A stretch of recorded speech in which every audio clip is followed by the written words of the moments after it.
আমার রাসূল সাল্লাল্লাহু আলাইহি ইসলামের 11 জন স্ত্রী, এর মধ্যে একজন স্ত্রী ছিলেন একটু স্থূল আকৃতির, মানে মোটা। কি ছিলেন জানেন? ওই স্ত্রীর নাম কি? সফিয়া। কি নাম? সফিয়া বিনতে হুয়াই ইবনে আখতাব।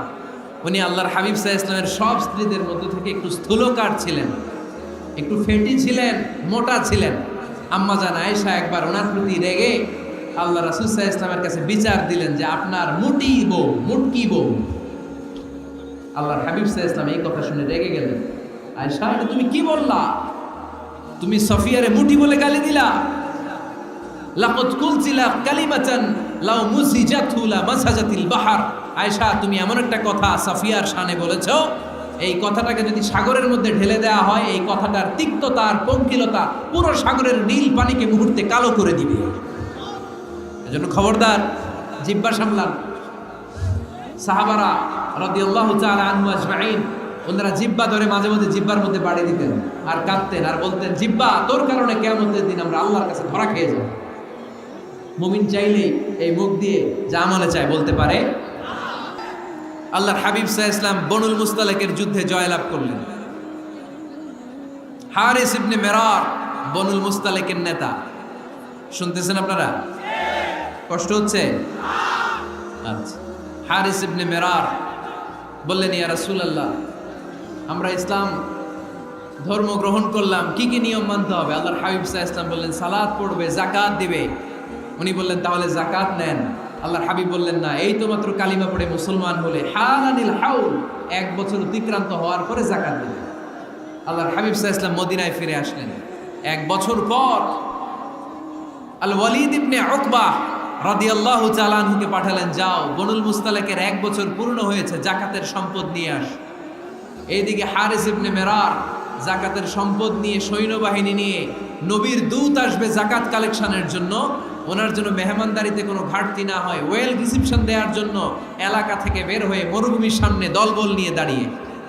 ওয়ালিদ ইবনে উকবা যখন যাকাতের সম্পদ কালেক্ট করার জন্য বনুল মুস্তালিকের ওদিকে যেতে শুরু করেছে, এলাকায় ঢোকার আগেই দেখে বনুল মুস্তালিকের লোকেরা ঘোড়সাওয়ার বাহিনী দাঁড়ায় আছে। এই দৃশ্য দেখে ওয়ালিদ ইবনে উকবা মনে করেছে বনুল মুস্তালিক মনে হয় তাকে হত্যা করার জন্য দাঁড়িয়ে রয়েছে। আসলে কি হত্যার জন্য দাঁড়ায় আছে? কি জন্য দাঁড়ায় আছে? ওয়েলকামিং রিসিপশন দেয়ার। উনি ভয় পেয়ে অ্যাবাউট টার্ন, তথ্য যাচাই না করে মনে করছে আমারে মারবে ধরবে, about turn, return back to Medina. মদিনায় চলে গেলেন, যে বলে, ইয়া রাসূলুল্লাহ, বনুল মুস্তালিক যাকাত দেওয়া তো দূরের কথা, এগুলো তো সব কাফের হয়ে গেছে। ইয়া রাসূলুল্লাহ, ওরা তো মনে হয় কাফের হয়ে গিয়েছে, যাকাত প্রদান করা তো দূরের কথা, মারার জন্য সৈন্যবাহিনী নিয়ে অ্যাটাক করেছে। বিশ্বনবী রেগে গেলেন। খালিদ বিন ওয়ালিদের নেতৃত্বে 1000 সৈন্যবাহিনী পাঠিয়ে বললেন, যাও বনুল মুস্তালিক অ্যাটাক করো, বনুল মুস্তালিকে অভিযান চালাও। আল্লাহ বললেন, নবী অভিযান পরে চালান। ইন জাআকুম ফাসিকুম বিনাবাইন ফাতাবায়ানু। সুবহানাল্লাহ পড়েন। সাইয়েদনা ইবনে মাসউদ রাদিয়াল্লাহু তাআলা আনহুর পায়ের নলা ছিল চিকন। হাদিসে এসেছে দাকিকুস সাকাইন, ওনার পা দুইটা ছিল চিকন। খেজুর পাড়ার জন্য ইবনে মাসউদ রাদিয়াল্লাহু তাআলা আনহু যখন খেজুর গাছে উঠলেন, সাহাবারা সাইয়েদনা ইবনে মাসউদের পা দেখে হাসাহাসি শুরু করে দিল। বিশ্বনবী বললেন, খবরদার খবরদার, ইবনে মাসউদের চিকন পা দেখে তোমরা হেসো না। ইবনে মাসউদের চিকন পা দেখে তোমরা হাসো। কিয়ামতের ময়দানে ইবনে মাসউদের এই চিকন পা গুলো যদি মিজানের পাল্লায় রেখে দেওয়া হয়, এই পা দুইটার ওজন উহুদ পাহাড়ের চেয়ে ওজনওয়ালা হয়ে যাবে। এজন্য খবরদার, জিহ্বা আছে বলে যে কোনো কমেন্ট করবেন না। এজন্য বিশ্বনবী বললেন, খবরদার, কারো ঘরে যাওয়ার আগে সালাম দাও, পাশাপাশি অনুমতি চাও। এক সাহাবী দাঁড়িয়ে বললেন, ইয়া রাসূলুল্লাহ, ইয়া হাবিবাল্লাহ, আমার ঘরে আমরা কেবল 2 জন থাকি, 2টা ঘর। এক ঘরে থাকে আমার আম্মা, আরেক ঘরে থাকে আমি। আফাস্তাদিনু আলা উম্মি, আমি কি আমার মায়ের ঘরে ঢোকার আগে অনুমতি নেওয়া লাগবে নাকি? নবী, হ্যাঁ, 2টা রুম আমার ঘরে, এক রুমে আমি, আরেক রুমে আমার মা। আফাস্তাদিনু আলা উম্মি, আমার মায়ের ঘরে যাওয়ার আগে অনুমতি নেওয়া লাগবে? আনা খাদিমুহা, আমি তো তার খেদমত করি, মায়ের ঘরে যাইতে অনুমতি লাগবে? বিশ্বনবী বললেন, নাআম ইস্তাআযিন আলাইহা, হ্যাঁ অবশ্যই, মায়ের ঘরে ঢোকার আগে অনুমতি নিয়ে ঢুকবা। সুবহানাল্লাহ পড়বেন না? সাহাবী বললেন, ইয়া রাসূলুল্লাহ, তিনি তো আমার মা, অনুমতি লাগবে কেন? বিশ্বনবী বললেন, তুহিব্বু আন তারাহা উরিয়ানাতান। ও সাহাবী, তুমি কি তোমার মাকে উলঙ্গ দেখতে পছন্দ করো নাকি? সাহাবী বললেন, না, কশ্চিনকালেও নয়, আমি কখনো আমার মারে উলঙ্গ অবস্থায় দেখতে পছন্দ করব না। বিশ্বনবী বললেন, তাহলে অবশ্যই অনুমতি নিয়ে ঢুকবা। যদি মারে উলঙ্গ দেখতে মনে না চায় তাহলে ঢুকবা, কারণ ঘরের ভিতরে কে কখন কোন পরিস্থিতিতে থাকে তার কোনো হিসাব আছে? এই জন্য সালাম দিবেন, নক করবেন, অনুমতি চাইবেন, তখন নিজেকে নিজে ভিতরে যারা আছে, মহিলা হোক পুরুষ হোক, সামলে নিবে, গুছিয়ে নিবে, তারপরে আপনাকে ঢুকার ব্যবস্থা করে দেবে, ঠিক কিনা? তাহলে মায়ের ঘরে ঢুকতে হলে যদি অনুমতি লাগে, তাহলে বোনের ঘরে ঢোকার আগে অনুমতির দরকার আছে না নাই? আমার পাশের ঘর হচ্ছে আমার ভাইয়ের ঘর, ভাইয়ের ঘরে ঢোকার আগে অনুমতির দরকার আছে না নাই? কাজিন, চাচাতো বোন, খালাতো বোন, চাচাতো ভাই, খালাতো ভাই, পাশের ঘরের ভাবি, পাশের বাড়ির মানুষ, এদের ঘরে ঢোকার আগে অনুমতির প্রয়োজন আছে না নাই? আল্লাহ ডেকে বললেন, ও ইমানদারেরা, শোনো শোনো, তোমরা যখন অন্য কারো বাড়িতে যাবে, খবরদার অনুমতি না নিয়ে, সালাম না দিয়ে ঘরে ঢুকে যেও না। দরজার সামনে দাঁড়িয়ে থাকো, দরজার সামনে দাঁড়িয়ে দাঁড়িয়ে 3 বার অনুমতি চাও, তারপরে সালাম দাও। অনুমতি দিলে ঢুকবা, নচেত চলে যাবা, ঠিক কিনা? আপনি যখন মসজিদে নববীতে নামাজ পড়বেন, আল্লাহর হাবিব সাল্লাল্লাহু আলাইহি ওয়াসাল্লামের কবর জিয়ারতের জন্য যখন রওনা হবেন, সর্বপ্রথম বাম দিকে পড়বে রাউদাতুম মিন রিয়াদিল জান্নাহ। এই জায়গাটা হলো দুনিয়ার বুকে জান্নাতের বাগান সমূহ থেকে একটা বাগান। আপনি হাঁটতে থাকবেন, হাঁটতে হাঁটতে রাউদাতুম মিন রিয়াদিল জান্নাহ পার হওয়ার পরে বাম দিকে পড়বে বিশ্বনবীর কবর। বিশ্বনবীর কবরের সামনে দাঁড়িয়ে কোনো উম্মত সহ্য করতে পারে নাকি? ধৈর্য ধারণ করতে পারে নাকি? আজীবন যেই নবীর কথা শুনলাম, আজীবন যেই নবীর হাদিস চর্চা করলাম, আজীবন যেই নবীর ভালোবাসা হৃদয়ের মধ্যে ধারণ করলাম, ওই নবী নাকি এই জায়গায় শোয়া, ওই নবী নাকি এখানে শুয়ে আছে, এটা কল্পনা করলে কোনো উম্মত ধৈর্য ধারণ করতে পারে? কলিজাটা ছিঁড়ে খান খান হয়ে যায়, চিৎকার দিয়ে নবীরে ডাক দিতে মনে চায়। কিন্তু আল্লাহ বলেছেন, খবরদার, কবরের উপরে এই আয়াতটা লেখা, লা তারফাউ আসওয়াতাকুম ফাওকা সাউতিন নবী। খবরদার, এটা নবীর দরবার, এখানে বড় গলায় চিৎকার চেঁচামেচি করে কোনো আওয়াজ করা যায় না। চিল্লায় বলেন ঠিক কি না? আল্লাহ বলেছে 5 ওয়াক্ত সালাত জামাতের সাথে আদায় করো, এটাই ফাইনাল, ঠিক কি না? আল্লাহ বলেছেন, চুরি করলে চোরের হাত কেটে দাও। বিশ্বনবী জীবদ্দশায় চোরের হাত কেটে দেখিয়ে দিয়েছেন, চুরি করলে হাত কেটে দাও, এটাই ফাইনাল, ঠিক কি না? আল্লাহ নিয়ম জারি করেছেন, ও নারীরা, পর্দা করে ঘর থেকে বের হও, এর উপরে কোনো কথা নাই, জোরে বলেন ঠিক কি না? আল্লাহ আইন করে দিয়েছেন, রমাদানের 29 দিন কিংবা 30 দিন রোজা রাখবা, এটাই ফাইনাল, এরপরে কোনো কথা নাই, জোরে বলেন ঠিক কি না? যারা সম্পদশালী হয়েছো, বছরান্তে 2.5% যাকাত দিবা, বিধানটা কার? এটাই ফাইনাল, এরপরে কোনো কথা আছে? তার মানে আল্লাহ আল্লাহ রাসূল যেটা দিয়েছে এটাই ফাইনাল, এটাই সর্বোৎকৃষ্ট, এর চেয়ে উৎকৃষ্ট আর ভালো হতে পারে না, এটাই শ্রেষ্ঠ। এক সাহাবী বলল, আসুমুদ্দাহার, আমি সারা বছর রোজা রাখবো, রোজা ভাঙবো না। আরেক সাহাবী বলল, আতাজিলুন নিসা, আমি আমার বউয়ের কাছে যাব না, আজীবন বৈরাগ্য জীবন যাপন করব। আরেক সাহাবী বলল, উসল্লিল লাইলা কুল্লাহ, সারা রাত তাহাজ্জুদ পড়ব, ঘুমাবো না। এই কথা শুনে বিশ্বনবী রেগে গেলেন। বিশ্বনবী বললেন, কে কে বলেছে এই কথা যে সারা বছর রোজা রাখবে, সারা রাত তাহাজ্জুদ পড়বে, স্ত্রীর কাছে যাবে না? ইন্নী আখশাকুম লিল্লাহি ওয়া আতকাকুম লাহু, নিশ্চয় আমি তোমাদের চাইতে আল্লাহকে বেশি ভয় করি। আমি বিশ্বনবী সবচেয়ে বড় মুত্তাকি, আমি বিশ্বনবী সবচেয়ে বড় বুজুর্গ, আমি বিশ্বনবী সবচেয়ে বড় আল্লাহওয়ালা। তো আমি এত বড় আল্লাহওয়ালা হয়ে আমি 11 জন স্ত্রী রেখেছি, আমি এত বড় আল্লাহওয়ালা হয়ে রাতে তাহাজ্জুদও পড়ি, আবার কিছু অংশ ঘুমাই। আমি এত বড় আল্লাহওয়ালা হয়ে বছরে কিছু সময় রোজা রাখি, মাঝে মাঝে রাখি না। তো আমি ব্যালেন্স করে জীবন ধারণের পরে আমার আল্লাহওয়ালাগিরিতে কোনো সমস্যা হয় নাই, আমার নবী হতে সমস্যা হয় নাই। তোমাদের সমস্যা হলো কেন? তোমরা কোত্থেকে এটা শিখেছো? আমি বিশ্বনবী যেটা শিখিয়েছি এটাই ফাইনাল, এর চেয়ে শ্রেষ্ঠ কোনো কাজ আর হতে পারে না। চিল্লায় বলেন ঠিক কি না?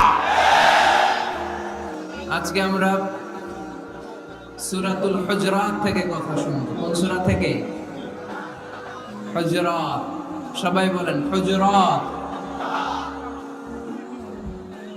হুজরাত শব্দটা হুজরা শব্দের প্লুরাল, অর্থ হচ্ছে কামরা।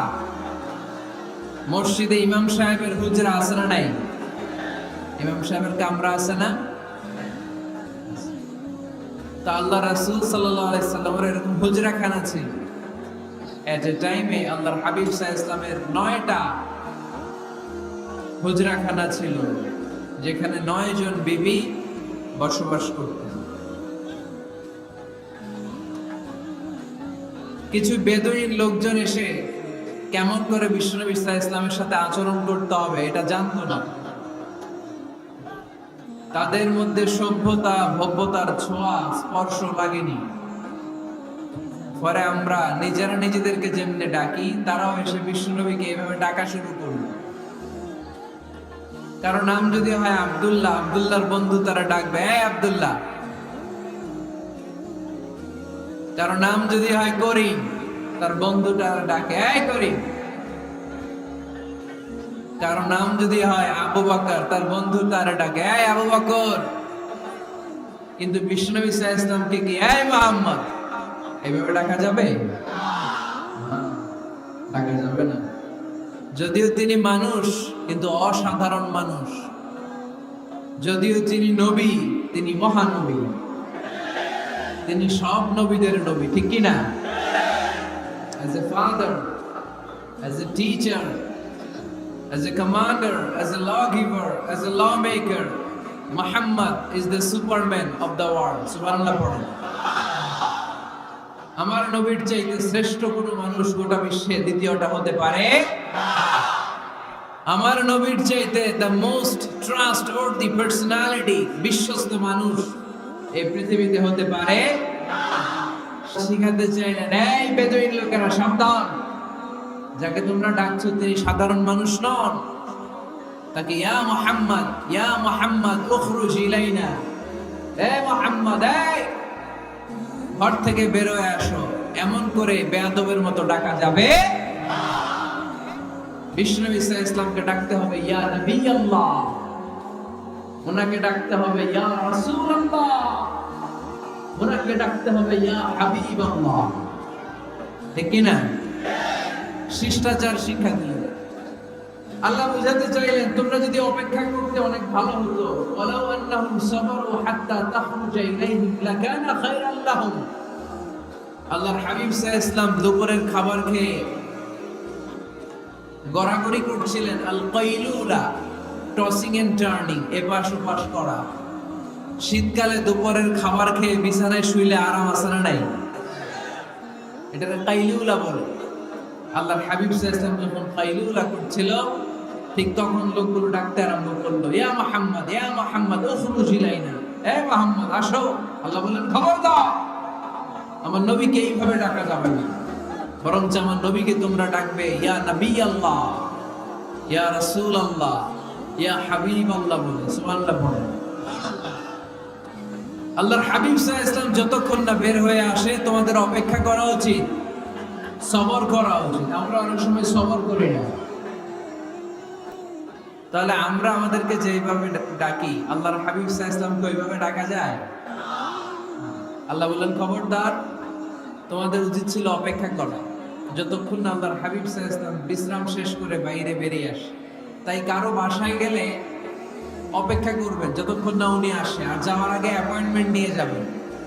আজকের প্রথম মেসেজ, কারোর সাথে দেখা করার আগে কি নিয়ে যাবেন? ফ্যানের ছেলেরা কথা বলে না, অ্যাপয়েন্টমেন্ট নিয়ে যেতে হবে। অনেকে খালি অস্থিরতা করে, চেয়ারম্যান সাহেবের বাড়িতে গেছে, সিগনেচার লাগবে, যেই অস্থির, আরে বেরোয় না কেন? চেয়ারম্যান সাহেব আসে না কেন? এতক্ষণ ধরে বসে আছে। এরকম বিরক্ত, খালি কমপ্লেইন করে, অভিযোগ করে, এরকম কিছু লোক আছে না নাই? খেয়াল রাখবেন, যারা ব্যর্থ, জীবনে ব্যর্থ, তারা সবসময় শুধু কমপ্লেইন করে, অভিযোগ। মানুষের কাছে অভিযোগ, আল্লাহর কাছে অভিযোগ, আমার এইটা নাই, ওইটা নাই, আল্লাহ আমার এইটা দেও নাই, ওইটা দেও নাই। আর সফল ব্যক্তিরা কখনো অভিযোগ করে না, খালি শুকরিয়া করে। ঠিক কি না? Now the decision is yours. You wanna be successful or unsuccessful? আপনি সফল হতে চান না ব্যর্থ হতে চান? তাহলে সফল হলে সবসময় পড়তে হবে আলহামদুলিল্লাহ। কি করবেন?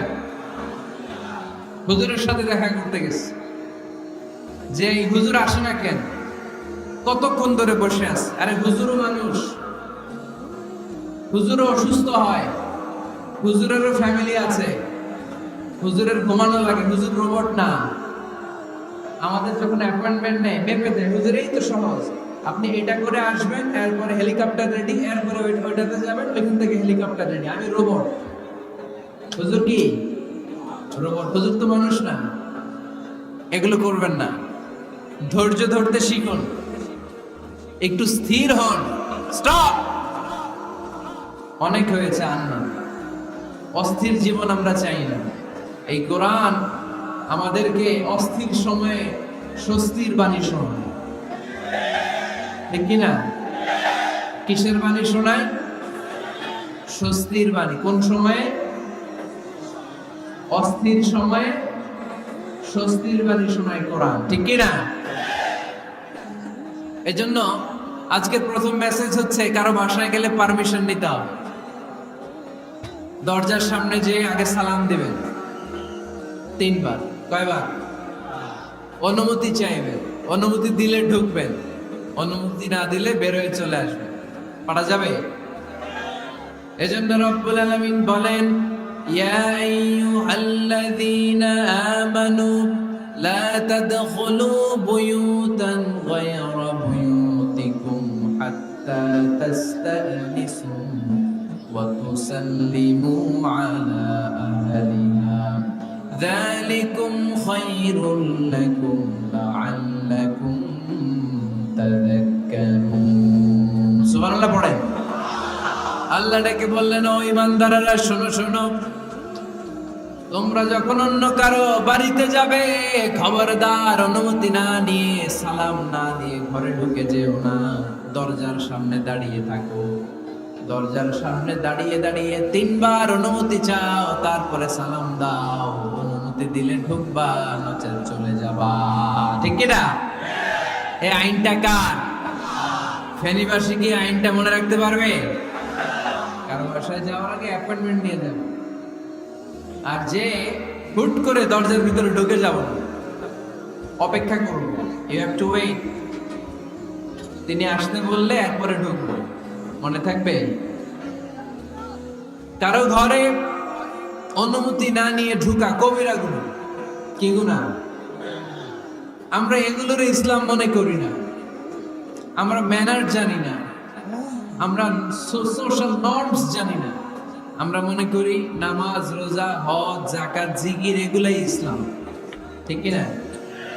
ধরা বাঁধা ইসলাম হিন্দু ধর্মের মতো গদ বাঁধা কোনো ধর্ম নয়।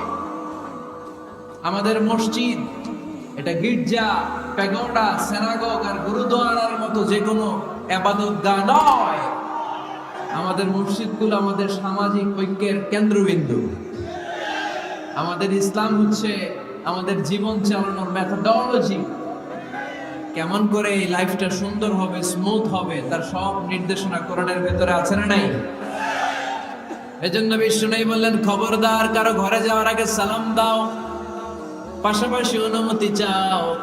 এক সাহাবী দাঁড়িয়ে বললেন, ইয়া রাসূলুল্লাহ, ইয়া হাবিবাল্লাহ, আমার ঘরে আমরা কেবল 2 জন থাকি, 2টা ঘর। এক ঘরে থাকে আমার আম্মা, আরেক ঘরে থাকে আমি। আফাস্তাআযিনু আলা উম্মি, আমি কি আমার মায়ের ঘরে ঢোকার আগে অনুমতি নেওয়া লাগবে নাকি? নবী, হ্যাঁ, 2টা রুম আমার ঘরে, এক রুমে আমি, আরেক রুমে আমার মা। আফাস্তাআযিনু আলা উম্মি, আমার মায়ের ঘরে যাওয়ার আগে অনুমতি নেওয়া লাগবে? আনা খাদিমুহা, আমি তো তার খেদমত করি, মায়ের ঘরে যাইতে অনুমতি লাগবে? বিষ্ণু বললেন, নাআম ইস্তাআযিন আলাইহা, হ্যাঁ অবশ্যই, মায়ের ঘরে ঢোকার আগে অনুমতি নিয়ে ঢুকবা। সুবহানাল্লাহ পড়বেন না? সাহাবী বললেন, ইয়া রাসূলুল্লাহ, তিনি তো আমার মা। অনুমতি লাগবে কেন? বিশ্বনবী বললেন, তুহিব্বু আন তারাহা উরিয়ানাতান ও সাহাবী, তুমি কি তোমার মাকে উলঙ্গ দেখতে পছন্দ করো নাকি? সাহাবী বললেন, না, কশিন কালেও নয়, আমি কখনো আমার মারে উলঙ্গ অবস্থায় দেখতে পছন্দ করব না। বিশ্বনবী বললেন, তাহলে অবশ্যই অনুমতি নিয়ে ঢুকবা। যদি মারে উলঙ্গ দেখতে মনে না চায় তাহলে ঢুকবা, কারণ ঘরের ভিতরে কে কখন কোন পরিস্থিতিতে থাকে তার কোনো হিসাব আছে? এজন্য সালাম দিবেন, নক করবেন, অনুমতি চাইবেন, তখন নিজেকে নিজে ভিতরে যারা আছে মহিলা এবং পুরুষ সামলে নেবে, বুঝিয়ে নেবে, তারপরে আপনাকে ঢুকার ব্যবস্থা করে দিবে, ঠিক কিনা? তাহলে মায়ের ঘরে ঢুকতে হলে যদি অনুমতি লাগে, তাহলে বোনের ঘরে ঢোকার আগে অনুমতির দরকার আছে না নাই? আমার পাশের ঘর হচ্ছে আমার ভাইয়ের ঘর, ভাইয়ের ঘরে ঢোকার আগে অনুমতির দরকার আছে না নাই? কাজী, চাচাতো বোন, খালাতো বোন, চাচাতো ভাই, খালাতো ভাই, পাশের ঘরের ভাবি, পাশের বাড়ির মানুষ, এদের ঘরে ঢোকার আগে অনুমতির প্রয়োজন আছে না নাই? খবরদার, খবরদার, এটা কবিরা গুনাহ। This is my first message to the people of Feni tonight. আজ রাতে ফেনীবাসীদের কাছে আমার প্রথম মেসেজ হচ্ছে, কারো ঘরে যাওয়ার আগে অ্যাপয়েন্টমেন্ট নিয়ে যাব, কখন তার সাথে দেখা করব আগে অ্যাপয়েন্টমেন্ট নিয়ে যাব, তারপরে যে দরজার বাইরে দাঁড়িয়ে পারমিশন চাইবো, মানে অনুমতি নিব, তারপরে সালাম দিব, এরপরে ঘরে ঢুকবো। পারা যাবে? ইনশাআল্লাহ পড়তে পারবেন না আওয়াজ করে? আজকে আলোচনার বিষয় হচ্ছে সূরাতুল হুজুরাত। সূরার নাম কি? হুজুরাত। এটা মাদানী সূরা। কি সূরা? এটা কোরআনের 49 নম্বর সূরা। কত নম্বর সূরা? এই সূরায় মোট আয়াত আছে 18টি। কয়টি? এবার আমি প্রশ্ন করব, উত্তর দেন। এই সূরায় মোট আয়াত সংখ্যা কয়টি? 18টি। এটি কোরআনের কততম সূরা? 49তম সূরা। আর সূরাটা মাক্কি সূরা। কি সূরা? মাদানী সূরা। এই সূরাটাকে বলা হয় সামাজিক রীতিনীতির সূরা। সোশ্যাল নর্মস শেখানো হয়েছে এই সূরায়। কেমন করে সমাজের শান্তি, শৃঙ্খলা আর ভারসাম্য অক্ষুণ্ণ থাকবে সে ব্যাপারে এই সূরাতে আল্লাহ তাআলা কিছু দিক নির্দেশনা দিয়েছেন। আমাদের সমাজের ভারসাম্য ঠিক নাই, শান্তি নাই, সুশৃঙ্খলা নাই, শুধু মারামারি, জিঘাংসা, কিলাকিলি, হিংসা, বিদ্বেষ, বিশৃঙ্খলা। হিংসা, বিদ্বেষ, বিশৃঙ্খলা, মারামারির বিপরীতে সমাজের সাম্য, ভ্রাতৃত্ব, ভালোবাসা, সুশৃঙ্খলা আর ভারসাম্য কিভাবে অক্ষুণ্ণ রাখা যায় সেজন্য আল্লাহ তাআলা এই সূরার ভিতরে 10টা গাইডলাইন দিয়েছে। কয়টা? সবাই বলতে হবে, কয়টা? 10টা। প্রথম গাইডলাইন হচ্ছে আল্লাহ তাআলা বলছেন, খবরদার যারা বিশ্বাসী বলে নিজেদেরকে দাবি করো, আল্লাহ আল্লাহর রাসূলের নিয়মের বা আইনের উপর দিয়ে টপকে যেও না। আল্লাহ আল্লাহ রাসূল যেটা বলেছে এটাই ফাইনাল, ঠিক কি না? রব্বুল আলামিন বলেন, ইয়া আইয়ুহাল্লাযীনা আমানু লা তুকদ্দিমু বাইনা ইয়াদাইল্লাহি ওয়া রাসূলিহি ওয়াত্তাকুল্লাহ ইন্নাল্লাহা সামিউন আলীম। পড়েন সুবহানাল্লাহ। আল্লাহ বললেন, যারা বিশ্বাসী বলে দাবি করো, খবরদার আল্লাহর দেয়া বিধান আর আমার নবীর দেয়া বিধান, এই বিধানগুলাই ফাইনাল। এই ফাইনাল কথার পরে মুমিনের কোনো কথা থাকতে পারে? আল্লাহ যেটা বলেছে, আল্লাহ রাসূল যেটা বলেছে সেটাই ফাইনাল। আওয়াজ করে বলতে হবে, সেটা কি? এটা ফাইনাল। এরপর আর নতুন কোনো কথা নাই। যখনই বলা হবে আল্লাহ বলেছে, রাসূল বলেছে, আমরা বলবো আমান্না, সামি'না ওয়া আতা'না, আমরা শুনলাম, মানলাম, বিশ্বাস করলাম। আমাদের পক্ষ থেকে আর দ্বিতীয় কোনো কথা নাই, ঠিক কি না? এজন্য আল্লাহ বললেন, খবরদার আমি আর আমার রাসূল যেটা দিয়েছি সেটাই ফাইনাল। অতিরিক্ত বুঝতে যেও না, ওভার স্মার্ট সাজতে যেও না, আমি আল্লাহর দেয়া নবীর দেয়া বিধানের সামনে অ্যাডভান্স হতে যেও না, কারণ আমি আল্লাহ আর আমার রাসূল যেই নিয়ম দিয়েছি সেটাই ফাইনাল, সেটাতেই বরকত। কোন মুমিন বান্দা বান্দীদের কাছে যখন আল্লাহ আল্লাহ রাসূলের কথা বলা হয় তাদের কাছে এটাই ফাইনাল, ঠিক কি না? ওমা কানা লিমুমিনিন ওয়ালা মুমিনাতিন ইযা কাদাল্লাহু ওয়া রাসূলুহু আমরান আইয়াকুনা লাহুমুল খিয়ারাতু মিন আমরিহি। মুমিন নরনারীর কাছে যখন বলা হবে এটা আল্লাহর কথা, আল্লাহর রাসূলের কথা, এটাই ফাইনাল। এরপরে মুমিনের আর নতুন কোন চয়েস থাকতে পারে? আল্লাহ বলেছে 5 ওয়াক্ত সালাত জামাতের সাথে আদায় করো, এটাই ফাইনাল, ঠিক কি না? আল্লাহ বলেছেন চুরি করলে চোরের হাত কেটে দাও।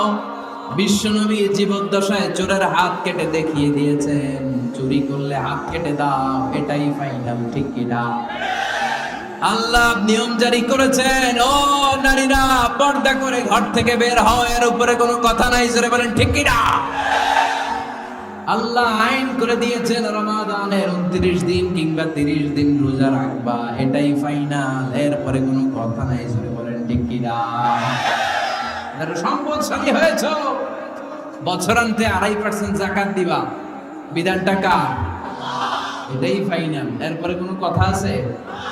তার মানে আল্লাহ আল্লাহ রাসূল যেটা দিয়েছে এটাই ফাইনাল, এটাই সর্বোৎকৃষ্ট, এর চেয়ে উৎকৃষ্ট আর ভালো হতে পারে না, এটাই শ্রেষ্ঠ। এক সাহাবী বলল আসুমুদ্দাহার, আমি সারা বছর রোজা রাখবো, রোজা ভাঙবো না। আরেক সাহাবী বলল আ'তাজিলুন নিসা, আমি আমার বউয়ের কাছে যাব না, আজীবন বৈরাগ্য জীবন যাপন করব। আরেক সাহাবী বলল উসল্লি লাইলা কুল্লাহ, সারা রাত তাহাজ্জুদ পড়ব, ঘুমাবো না। এই কথা শুনে বিশ্বনবী রেগে গেলেন। বিশ্বনবী বললেন কে কে বলেছে এই কথা, যে সারা বছর রোজা রাখবে, সারা রাত তাহাজ্জুদ পড়বে, স্ত্রীর কাছে যাবে না? ইন্নী আখশাকুম লিল্লাহি ওয়া আতকাকুম লাহু, নিশ্চয় আমি তোমাদের চাইতে আল্লাহকে বেশি ভয় করি। আমি বিশ্বনবী সবচেয়ে বড় মুত্তাকি, আমি বিশ্বনবী সবচেয়ে বড় বুজুর্গ, আমি বিশ্বনবী সবচেয়ে বড় আল্লাহওয়ালা। তো আমি এত বড় আল্লাহওয়ালা হয়ে আমি 11 জন স্ত্রী রেখেছি, আমি এত বড় আল্লাহওয়ালা হয়ে রাতে তাহাজ্জুদও পড়ি, আবার কিছু অংশ ঘুমাই। আমি এত বড় আল্লাহওয়ালা হয়ে বছরে কিছু সময় রোজা রাখি, মাঝে মাঝে রাখি না। তো আমি ব্যালেন্স করে জীবন ধারণের পরে আমার আল্লাহওয়ালাগিরিতে কোনো সমস্যা হয় নাই, আমার নবী হতে সমস্যা হয় নাই। তোমাদের সমস্যা হলো কেন? তোমরা কোত্থেকে এটা শিখেছো?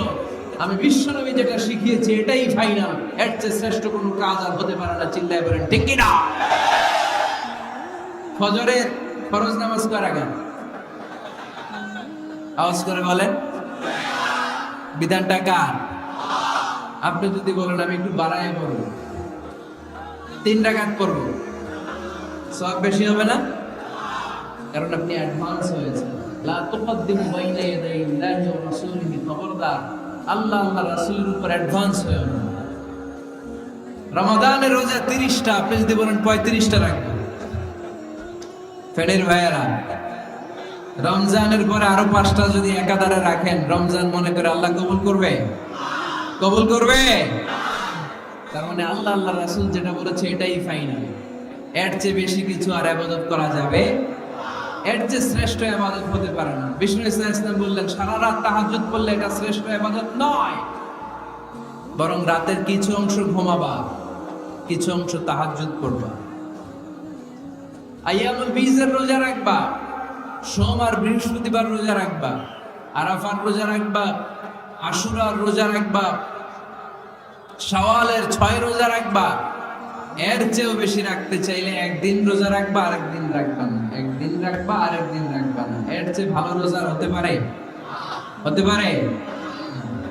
আল্লাহর হাবিব সাল্লাল্লাহু আলাইহি ওয়াসাল্লাম বললেন সেই শ্রেষ্ঠ যে স্ত্রীদের সাথেও মেলামেশা করে, আবার ইবাদতও করে। ইসলামের মধ্যে ভারসাম্য আছে না নাই? তাহলে বুঝা গেল আল্লাহর হাবিব সাল্লাল্লাহু আলাইহি ওয়াসাল্লাম আল্লাহর সবচেয়ে কাছে, তিনি সবচেয়ে বড় মুত্তাকি। ফেরিবাসী আওয়াজ করে বলেন তো, আমার নবীর চাইতে বড় মুত্তাকি হওয়া যাবে? আমার নবীর চাইতে বড় আল্লাহওয়ালা হওয়া যাবে? নামাজ কেমন করে পড়তে হয় এটা নবী শিখিয়ে গিয়েছেন, এর চেয়ে বেশি কিছু করা যাবে? জিকির কেমন করে করতে হয় এটা বিশ্বনবী শিখিয়ে গিয়েছেন কি জান নাই? বিশ্বনবীর শিখানো পন্থার বাইরে নতুন পন্থায় জিকির করা যাবে? বলে আল্লাহ এবং আল্লাহ রাসূল যা শিখিয়েছে এটাই ফাইনাল। আল্লাহ আল্লাহ রাসূলের কথার উপরে আমরা দ্বিতীয় কোনো কথা বলতে চাই না। এটা হচ্ছে 1 নাম্বার গাইডলাইন। সমাজে যদি শান্তি আনতে চান এই গাইডলাইন মানতে হবে। বিশ্বাসীদের জন্য 2 নাম্বার গাইডলাইন হচ্ছে লা তারফাউ আসওয়াতাকুম ফাওকা সাউতিন নবী। খবরদার ওই বিশ্বাসীরা নবীর কণ্ঠের চাইতে যেন তোমাদের কণ্ঠ উঁচু হয়ে না যায়। আপনারা কথা শুনতেছেন? মনোযোগ আছে না গেছে? বনু তামিম গোত্রের নেতা কে হবে? আল্লাহর হাবিব সাল্লাল্লাহু আলাইহি ওয়াসাল্লাম পরামর্শ করছিলেন। সাইয়েদনা আবু বকর বললেন আমার মতামত হচ্ছে এই লোকটা নেতা হলে ভালো হয়, যোগ্য লোক। ওমরে ফারুক বললেন না, উনি না। আবু বকর যেটা বলেছে ওইটা না, আমার মনে হয় এই লোকটা নেতা হলে ভালো হয়। আবু বকর বললেন না ওমর তুমি বুঝো না, আমি যারে বলছি সে ভালো। ওমরে ফারুক বলে না আবু বকর, আমি যাকে বলেছি সে ভালো। এরকম মতামত দিতে দিতে তর্ক করতে করতে বিশ্বনবীর গলার চাইতে সাহাবীদের গলার আওয়াজ বড় হয়ে গিয়েছে।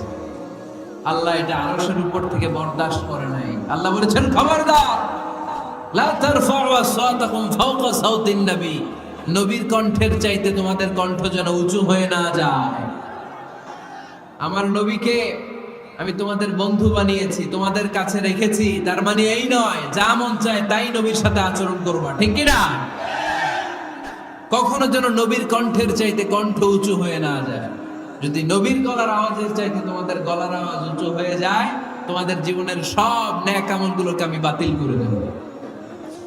আল্লাহ ধমক দিয়ে বললেন খবরদার, ইয়া আইয়ুহাল্লাযীনা আমানু লা তারফাউ আসওয়াতাকুম ফাওকা সাওতিন নবী ওয়া লা তাজহারু লাহু বিল কওলি কাজহারি বা'দিকুম বা'দিন আন তাহবাতা আ'মালুকুম ওয়া আনতুম লা তাশউরুন। পড়েন সুবহানাল্লাহ।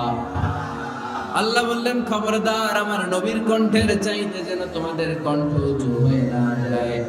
আমার হাবিবের কণ্ঠের চাইতে তোমাদের কণ্ঠ যদি উঁচু হয়ে যায় বেয়াদবি হয়ে যাবে, ফলে তোমাদের সব নেক আমল বাতিল করে দিবে কে?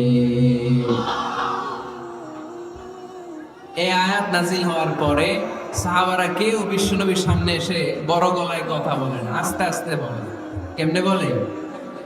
ওমরে ফারুক এই আয়াত শুনে এত ভয় পেলেন, তিনি বিশ্বনবীর কাছে কোনো কথা নিয়ে আসলে ফিস ফিস করে বলতেন।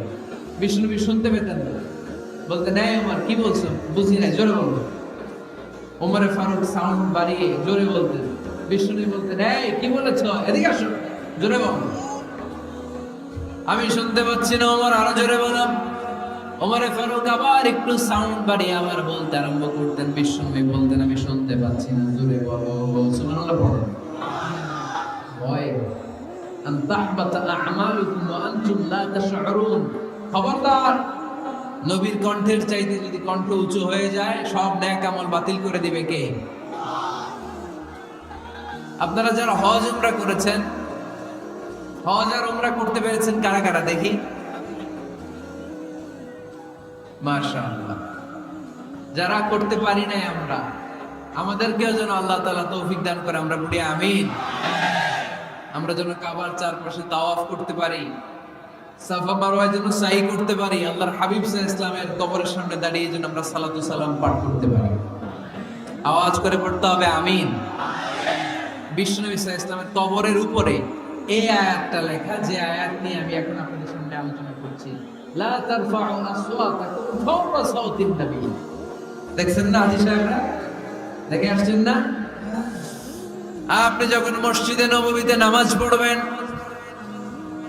আল্লাহর হাবিব সাল্লাল্লাহু আলাইহি ওয়াসাল্লামের কবর জিয়ারতের জন্য যখন রওনা হবেন, সর্বপ্রথম বাম দিকে পড়বে রাউদাতুম মিন রিয়াদিল জান্নাহ। এই জায়গাটা হলো দুনিয়ার বুকে জান্নাতের বাগান সমূহ থেকে একটা বাগান।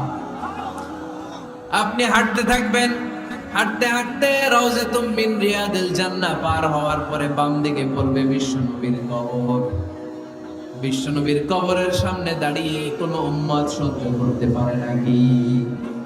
ধৈর্য ধারণ করতে পারে নাকি?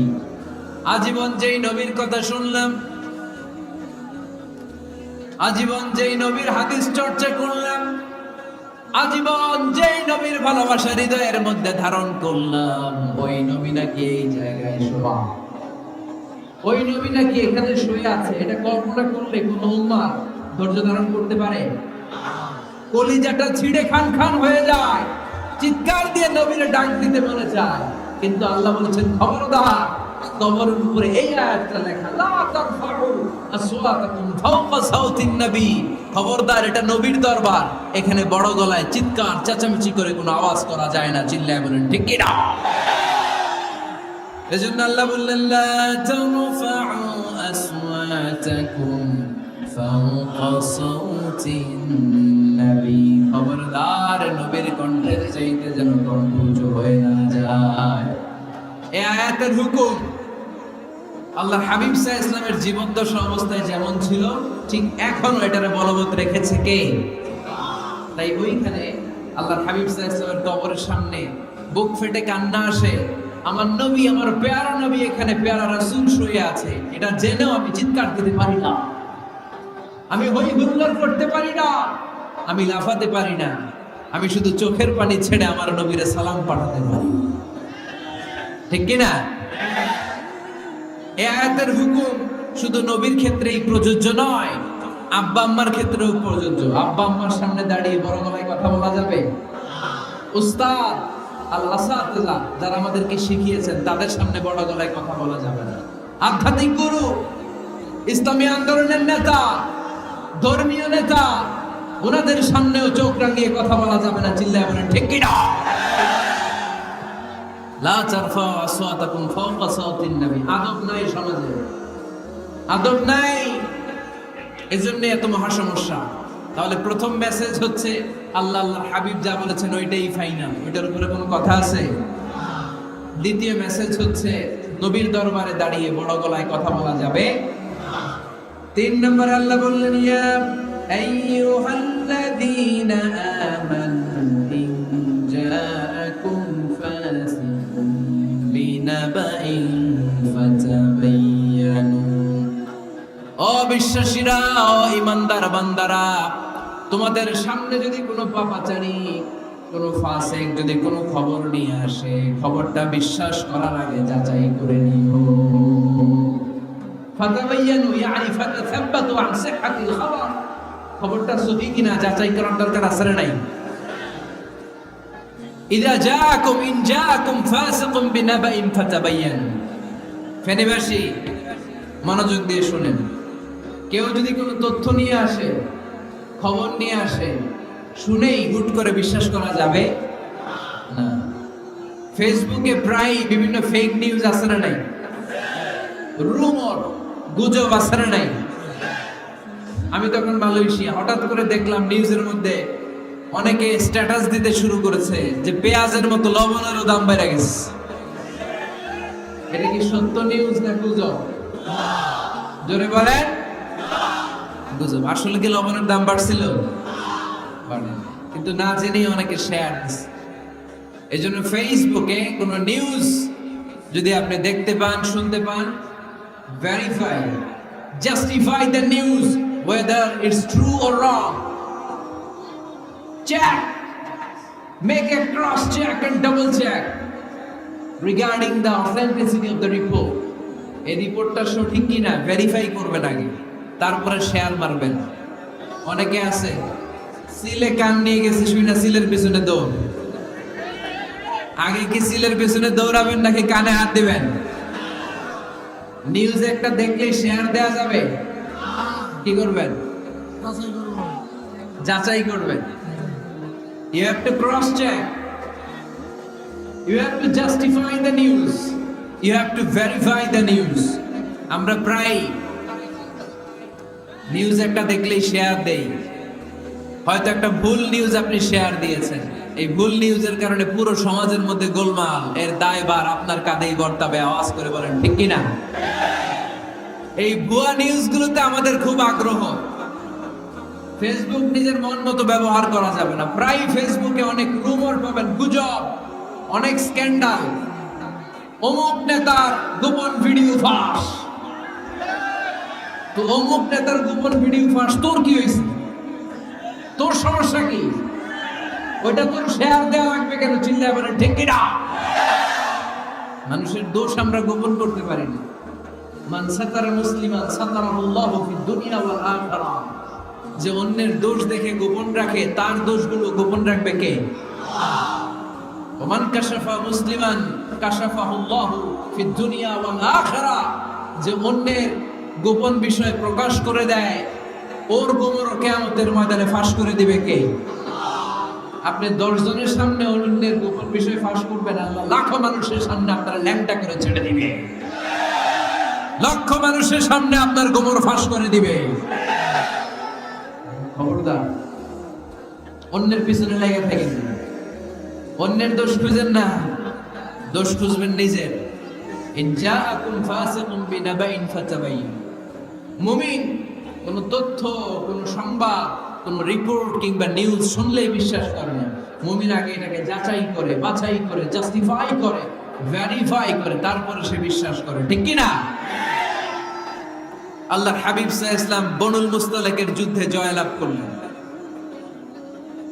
হারিস ইবনে মিরার বনুল মুস্তালিকের নেতা। শুনতেছেন আপনারা? কষ্ট হচ্ছে? আচ্ছা।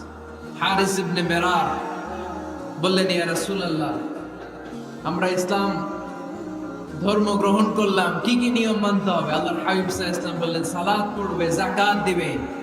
উনি বললেন, তাহলে যাকাত দেন। আল্লাহর হাবিব বললেন, না, এই তো মাত্র কালিমা পড়ে মুসলমান হলে হালালিল হাউল, 1 বছর অতিক্রান্ত হওয়ার পরে যাকাত দিবে। আল্লাহর হাবিব সাল্লাল্লাহু আলাইহি ওয়াসাল্লাম মদিনায় ফিরে আসলেন। 1 বছর পর আল ওয়ালিদ ইবনে উকবা রাদিয়াল্লাহু তাআলা আনহুকে পাঠালেন, যাও বনুল মুস্তালিকের 1 বছর পূর্ণ হয়েছে, যাকাতের সম্পদ নিয়ে আস। এইদিকে হারিস ইবনে মিরার যাকাতের সম্পদ নিয়ে, সৈন্যবাহিনী নিয়ে, নবীর দূত আসবে যাকাত কালেকশনের জন্য, ওনার জন্য মেহমানদারিতে কোনো ঘাটতি না হয়, ওয়েল রিসিপশন দেওয়ার জন্য এলাকা থেকে বের হয়ে মরুভূমির সামনে দলবল নিয়ে দাঁড়িয়ে।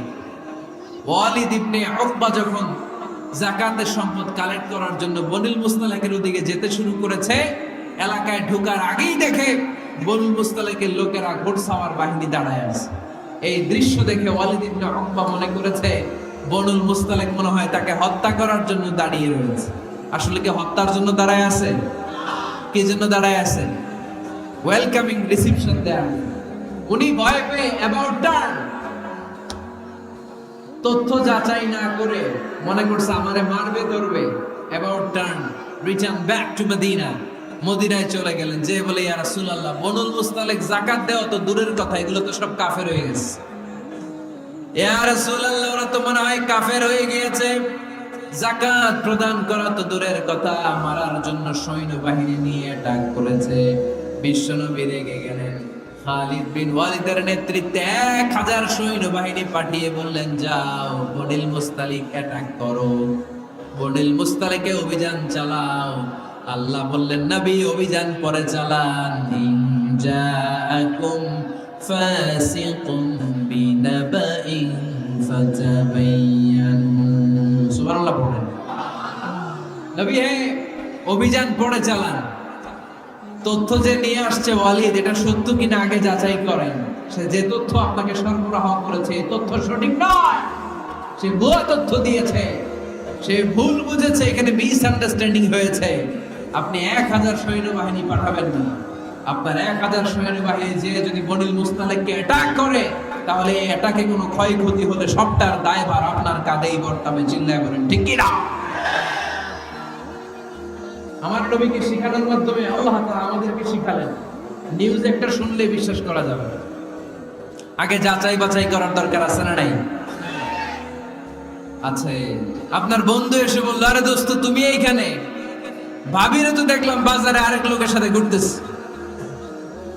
আপনি রেগে মেগে আগুন, অফিস থেকে বাসায় যাই বউরে কিল, আইজো মায়ের কাইলো মায়ের, এরকম হতে পারে না? আপনার বন্ধু হয়তো আপনার ওয়াইফের মধ্যে আরেকজন মহিলাকে দেখেছে, এটা হতে পারে কি পারে না?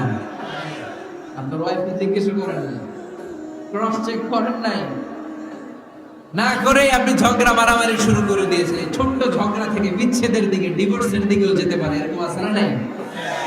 এরকম অনেক বুড়ি বুড়ি কেস আমাদের কাছে আছে। নিউজ যাচাই না করে, গুজব আর রুমর যাচাই না করে সিদ্ধান্ত নিয়েছে, পরে মাথার মধ্যে চাপড়ায়, নিজের কপালে নিজে চাপড়ায়, এরকম আছে না নাই?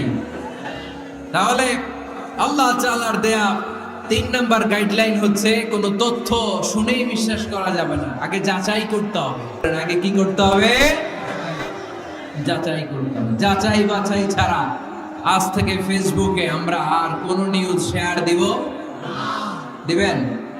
মনে থাকবে? আরে এগুলাই তো জরুরি ওয়াজ। কবরের ওয়াজ তো অনেক শুনছি, জান্নাত জাহান্নামের ভয় আর জান্নাতের নাজ নেয়ামত তো অনেক শুনেছি।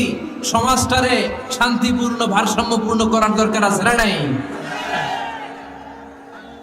খবর শুনে আমরা বিশ্বাস করি, যাচাই না করে আমরা বলে বেড়াই না। যাচাই না করে, নিশ্চিত না হয়ে আজ থেকে কোন নিউজ আমরা ফেসবুকে শেয়ার দিব না। 4 নম্বরে আল্লাহ বললেন, 4 নম্বর গাইডলাইন আল্লাহ দিলেন, ইয়া আইয়ুহাল্লাযীনা আমানু ইয়াসখার কওমুম মিন কওম। খবরদার আমার বিশ্বাসী বান্দারা, আমার ইমানদার বান্দারা, কেউ কোনোদিন কাউরে ঠাট্টা বিদ্রুপ করে না। সুবহানাল্লাহ পড়ে। মুমিন বান্দা কাউকে ঠাট্টা করতে পারে, বিদ্রুপ করতে পারে না। আমাদের জিহ্বা আছে বলে আমরা যা ইচ্ছা তাই বলতে পারি, কথা বলেন না কেন? আমাদের কান আছে বলে কান দিয়ে আমরা যা মনে চাই তাই শুনতে পারি। লা ইয়াসখার কওমুম মিন কওম। মুমিন বান্দা কখনো অন্য কাউকে ঠাট্টা করবে না। আমার কোনো ভাই মনে কষ্ট পায়, এরকম কোন ঠাট্টা বিদ্রুপ খোঁচা মেরে পোক মেরে কথা বলা যাবে না। এটা তার চেহারা নিয়ে না, তার পেশা নিয়ে না, তার বংশ নিয়ে না, তার পরিবার নিয়ে না। তার বাবা চুরি করেছে, আমি কি বলতে পারবো তুই চোরের ঘরের চোর? বলে কি বলে না? কেউ একটু মোটা হইলে তুই মোটুর ঘরের মোটু, চোখে কম দেখলে তুই কানার ঘরের কানা। আছে না নাই? না, স্টপ, থামেন, অনেক হয়েছে আর না, এগুলো বলা যাবে না। কারো আকৃতি নিয়ে খোটা দেয়া, ঠাট্টা করা, এটা স্বয়ং আল্লাহর সাথে ঠাট্টা করার শামিল, ঠিক কিনা? কারণ নাক যদি ছোট হয়, আরে কই বোচা, তোর নাক বোচা। ফেরিতে আপনারা কি বলেন? হ্যাঁ, তো এই যে যার নাক বোচা হয়েছে, ওকে নিজে বানাইছে? যার নাক খাড়া, এটা বানাইছে কে? যে কালো বানাইছে কে? সাদা শুভ্র বানাইছে কে? তার মানে কারো আকৃতি নিয়ে যদি আপনি ঠাট্টা করেন, স্বয়ং আল্লাহর সাথে ঠাট্টা করলেন। কারণ কেউ কারো চেহারা বানানোর দায়িত্ব পায় নাই। মাতৃগর্ভে থাকতেই আমাদের চেহারার আকৃতিগুলো দান করেছে কে? ওয়াল্লাযী ইউসাউবিরুকুম ফিল আরহামি কাইফা ইয়াশা লা ইলাহা ইল্লা হুয়াল আজিজুল হাকীম। তিনি এমন সত্তা, তোমরা যখন তোমাদের মায়ের পেটের ভেতরে ছোট্ট একটা ভ্রূণ কণা ছিল, তখনই তোমাদের চেহারার আকৃতি দিয়েছে কে? মায়ের পেটে থাকতেই কে ছেলে হবে, কে মেয়ে হবে, কে সুশ্রী হবে, কে শ্যামলা হবে, কার নাক লম্বা হবে, কারটা খাটো হবে, এগুলো ফিক্স করে রেখেছে কে? এজন্য কখনো কারো চেহারা, কারো আকৃতি নিয়ে ঠাট্টা বিদ্রুপ করা যাবে না। কারণ এই চেহারা আমরা বানাই নাই, বানাইছে কে? প্রত্যেককে যদি আল্লাহ তাআলা প্রত্যেকের নিজের চেহারা ডিজাইন দেওয়ার সুযোগ দিত, তাহলে আমরা আমাদের চেহারা কি এরকম বানাইতাম? কি করতাম? আপনাকে যদি আপনার চেহারা তৈরি করার ডিজাইন আল্লাহ দিত, যে তুমি যেমন মনে চাই নিজের চেহারাটার ডিজাইন দাও, কেমন বানাতেন নিজেকে? কথা বলেন, কয়েকজন বলেন না? হ্যাঁ, সবচাইতে সুন্দর করে আমি আমার অবয়বটাকে তৈরি করতাম। কোন নারীকে যদি তার চেহারার ডিজাইন তৈরি করার সুযোগ আল্লাহ দিতেন, সে নারী তাকে বিশ্ব সুন্দরী করে তৈরি করে, ঠিক কিনা? এটা আল্লাহ আমাদেরকে দেয় নাই, এটা আল্লাহ তাআলা নিজ হাতে রেখেছে, নিজে করেছে। তাই কারো আকৃতি নিয়ে ব্যঙ্গ করলে স্বয়ং আল্লাহর সাথে ব্যঙ্গ করার শামিল। চিল্লায় বলেন ঠিক কিনা? সাইয়েদনা ইবনে মাসউদ রাদিয়াল্লাহু তাআলা আনহুর পায়ের নলা ছিল চিকন। হাদিসে এসেছে দাকিকুস সাকাইন, ওনার পা দুইটা ছিল চিকন খেজুর পাড়ার জন্য।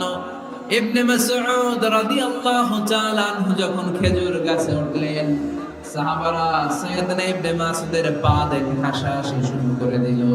বিশ্বনবী বললেন, খবরদার খবরদার, ইবনে মাসউদের চিকন পা দেখে তোমরা হেসো না।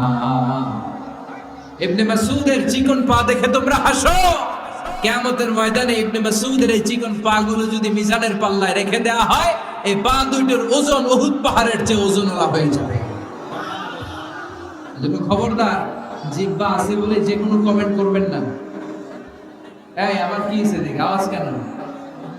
হ্যাঁ, আর কি দেখবেন? এখন তো বিদায় নেবার, চুপ করেন নেবার, থামেন। জিহ্বা আছে বলে, জিহ্বা আছে বলে যে কোনো ধরনের মন্তব্য করা যাবে না। আল্লাহর হাবিব সাল্লাল্লাহু আলাইহি ওয়াসাল্লাম বলেছেন, মাইয়াদমান লি মা বাইনা লিহিয়াইহি ওয়া মা বাইনা রিজলাইহি আদমান লাহুল জান্নাহ। ও আমার উম্মতরা, তোমাদের মধ্য থেকে কেউ যদি আমাকে দুইটা অঙ্কের গ্যারান্টি দেয়, কয়টা অঙ্কের? সবাই বলতে হবে কয়টা? আমার কোন উম্মত যদি আমাকে দুইটা অঙ্কের গ্যারান্টি দেয় যে তারা এই দুই অঙ্কের পাপ করবে না, আমি তাদেরকে জান্নাতের গ্যারান্টি দিই। এক নম্বরে মা বাইনা লিহিয়াইহি, দুই চোয়ালের মাঝখানে যা থাকে মানে জিহ্বা।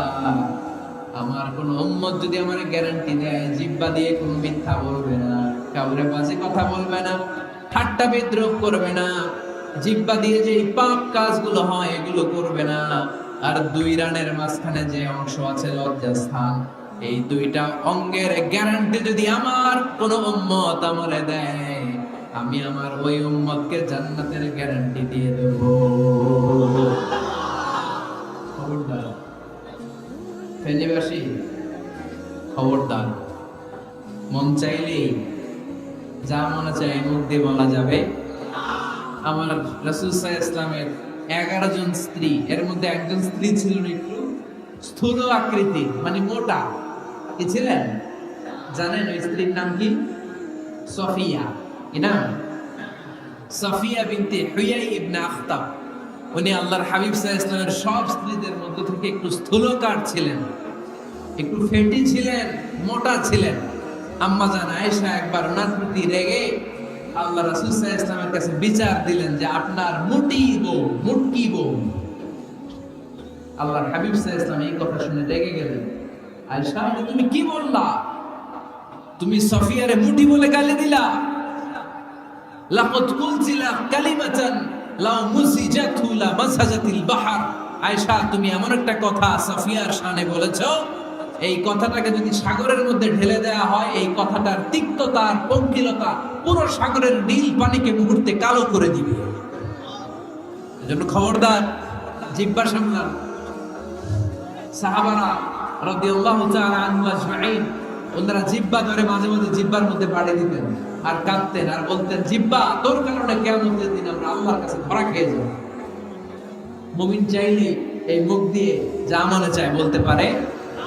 তাহলে 4 নাম্বার গাইডলাইন হচ্ছে লা ইয়াসখার কওমুন মিন কওম, কোন বিশ্বাসী বান্দা কখনো অন্য বিশ্বাসী বান্দাকে ঠাট্টা বিদ্রূপ করতে পারবে না।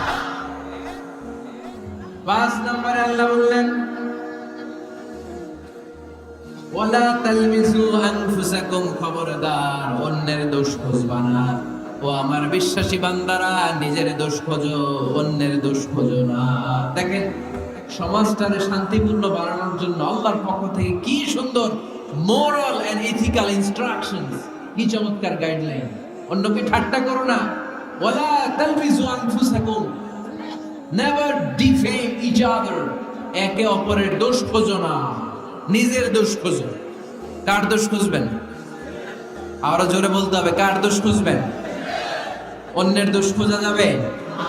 কিছু লোক আছে দেখবেন সারাদিন চায়ের দোকানে বসে এই বাড়িতে এই সমস্যা, ওই বাড়িতে এই সমস্যা, ওই বাড়িতে এই সমস্যা। তোর বাড়িতে কি সমস্যা? কিছু লোক আছে এই হুজুরের এইটা খারাপ, এই হুজুরের ওইটা ভালো না, এইটা খারাপ, এইটা সমস্যা, এটা সমস্যা। তোর কি সমস্যা? তোর সমস্যা তুই খুঁজে বের কর, নিজের সমস্যা খুঁজে বের কর। যে নিজে নিজের সমালোচনা করতে পারে সেই সর্বাপেক্ষা বুদ্ধিমান। এজন্য খবরদার আমার কলেজের টুকরা যুবক ভাইয়েরা, কখনো কাউকে ব্যঙ্গ করে, বিদ্রুপ করে, ছোট করে কোনো মন্তব্য করা যাবে না। কখনো অন্যের দোষ খোঁজা যাবে না। দোষ আমরা খুঁজবো, নিজের দোষ, ঠিক কিনা? দোষ আমরা খুঁজবো। কার দোষ? চিল্লায় বলতে হবে, কার দোষ? নিজের দোষ খুঁজতে হবে। যারা নিচু মানের মানুষ, এরা মানুষের দোষ নিয়ে কথা বলে।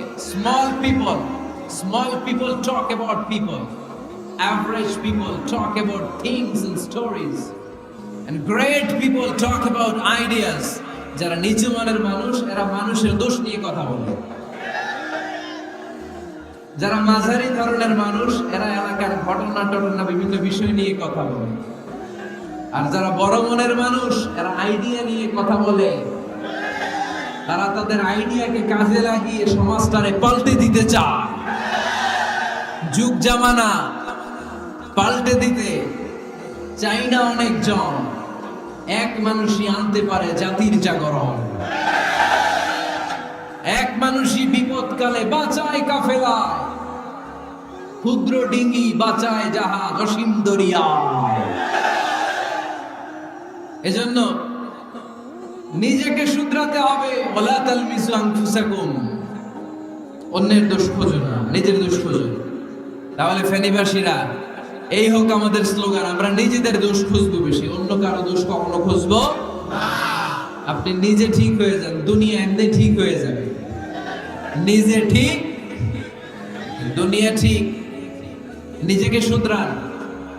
অন্যের দোষ দেখে তো আমার লাভ নাই। ও কি করছে এটা ও জবাব দিবে। আমি কি করেছি আল্লাহর সুপ্রিম কোর্টের কাঠ করায় সেদিন আমাকে জবাব দিতে হবে। চিল্লায় বলো ঠিক কিনা? এজন্য অন্যের দোষ যেন আমরা না খুঁজি, নিজেকে যেন পরিবর্তন করি। পরিবর্তন করতে রাজি আছি তো সবাই? পরিবর্তনের অগ্রনায়ক হতে রাজি আছি তো সবাই? সিদ্ধান্ত নিতে হবে, শক্ত সিদ্ধান্ত। দাঁড়াতে হবে, সৈনিকের মতো দাঁড়াতে হবে, ঠিক কিনা?